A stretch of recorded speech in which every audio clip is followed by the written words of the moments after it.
Hello tout le monde, on se retrouve aujourd'hui dans une nouvelle vidéo update lecture dans laquelle je vais vous présenter 2 bandes dessinées ainsi qu'un tout petit roman jeunesse. C'est parti tout de suite avec la première bande dessinée qui est Les Carnets de Cerises, je crois que c'est le tome 4 et c'est La déesse sans visage, donc de Joris Chamblin et Aurélie Néret.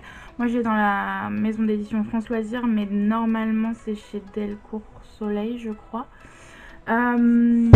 Cette bande dessinée, je pense que je vais pas trop en parler parce que déjà c'est un tome 4 et ensuite je pense que tout le monde la connaît parce qu'on en a entendu beaucoup parler, bien qu'on a entendu parler des premiers tomes et puis ensuite plus vraiment. Dans cette histoire, depuis le tome 1, on rencontre Cerise, qui est une jeune fille qui vit avec sa maman et en fait qui est tout simplement fan d'enquête et qui, quand par exemple elle est à sa fenêtre de chambre et qu'elle voit des gens passer dans la rue, elle va leur inventer une vie. Par exemple, elle va dire celui-là il est détective privé et puis là il est en train de filer la dame qui vient de passer. Je trouve que c'est hyper cool, que c'est trop mignon. Je vais vous montrer le style des dessins parce que franchement, ils sont magnifiques. Forcément, à chaque fois, je tombe sur des carnets. Hop. Vraiment, ils sont splendides. Et donc, comme je le disais, je tombe sur des carnets parce que, comme le titre l'indique, les carnets de cerises, on a aussi des pages où c'est en fait les carnets de cerises. Où, où c'est elle qui écrit vraiment, on la suit pas, mais c'est plutôt elle qui nous décrit ce qui se passe. Donc voilà, j'ai pas eu un coup de cœur pour cette histoire parce que dans cette histoire, j'ai pas trouvé ça plus touchant que ça, même si en fait c'était voulu, je pense. Cerise se retrouve pour son anniversaire dans un château à énigme avec sa maman. Et en fait, donc elles ont l'énigme et elles vont commencer à mener l'enquête. Et tout va pas se passer comme prévu parce que l'énigme n'est pas conventionnelle, on va dire. Donc voilà. Le deuxième ouvrage duquel je voudrais vous parler, donc c'est le petit roman jeunesse qui s'appelle L'invention du dimanche de Colline Pierret et Estelle Billon-Spagnol, publié chez Poulpe Fiction dans leur collection Mini Poulpe. Quand je vous dis que c'est un tout court roman, c'est que c'est vraiment un tout court roman. Puis en plus de ça, les pages sont illustrées et donc en papier glacé, donc c'est assez épais. Pour info, ça convient aux 7 ans et plus, donc des toutes premières lectures. Ici, on rencontre Polly qui ne déteste le dimanche. Elle déteste la balade du dimanche, le temps du dimanche. Elle déteste tout du dimanche. Vraiment, elle ne peut pas se le voir. Et elle va décider, avec l'avis de son papa, d'aller voir Monsieur Dimanche pour voir pourquoi elle déteste le dimanche et qu'est-ce qui fait qu'elle déteste le dimanche. Donc voilà, je trouve ça trop cool. En plus, il m'avait été dédicacé par l'autrice et voilà, je trouve ça trop mignon. En plus de ça, je sais pas si vous verrez, j'ai retenu une citation alors que dans un livre jeunesse, c'est pas ce qu'on attend le plus. Je vous dis pas la citation parce qu'elle arrivera très vite sur la chaîne avec une vidéo faite exprès. Donc voilà. Franchement, c'était une très bonne lecture. Je la conseille vraiment, même plus que les précédents que j'ai pu vous présenter parce que c'est beaucoup plus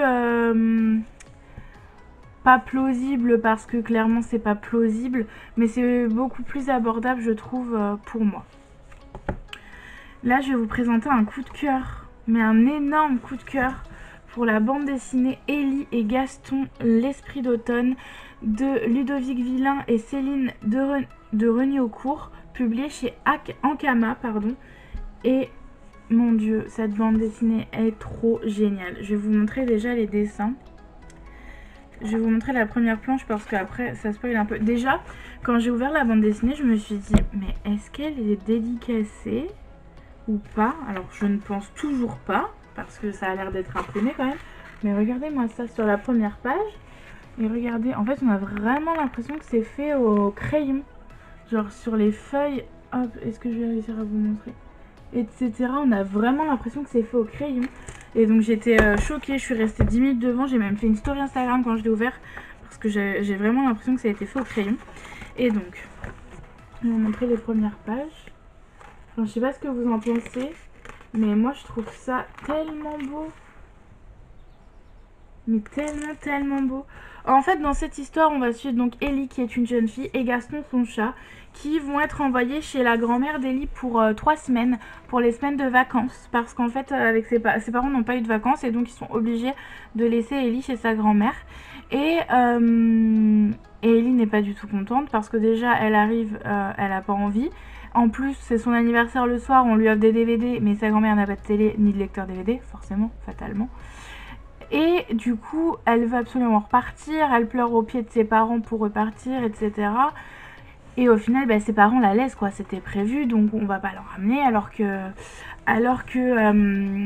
que c'était prévu qu'elle reste. Donc du coup, Ellie va tant bien que mal accepter. Et puis le lendemain, sa grand-mère lui demande d'aller chercher des œufs. Il y a quelque chose qui se passe qui fait qu'Ellie veut s'en aller au plus vite. Et donc elle va fuguer. Et s'ensuit une histoire délirante, mais c'est tellement agréable. En plus, bah, elle est assez épaisse, hein, comme vous pouvez le voir. Et je sais pas, les dessins sont magnifiques. J'ai pas, là, je viens de tomber sur une planche. Je vous la montre de loin pour pas vous spoiler. Mais vraiment, elle est superbe. La phrase d'accroche derrière, donc du résumé, c'est « Ne perdons pas de temps. Chaque minute qui passe, c'est un nouvel arbre qui se transforme. » Voilà, pour vous donner un petit peu une idée. Et c'est adorable, franchement. Je vous la conseille à 1 milliard de % parce que c'est tout doux et j'ai beaucoup aimé.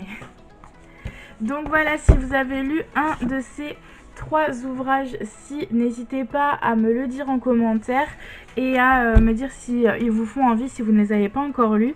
N'hésitez pas à aimer cette vidéo et à vous abonner si jamais vous avez envie de me suivre et de me soutenir. Et en attendant la prochaine, je vous fais d'énormes bisous. Ciao.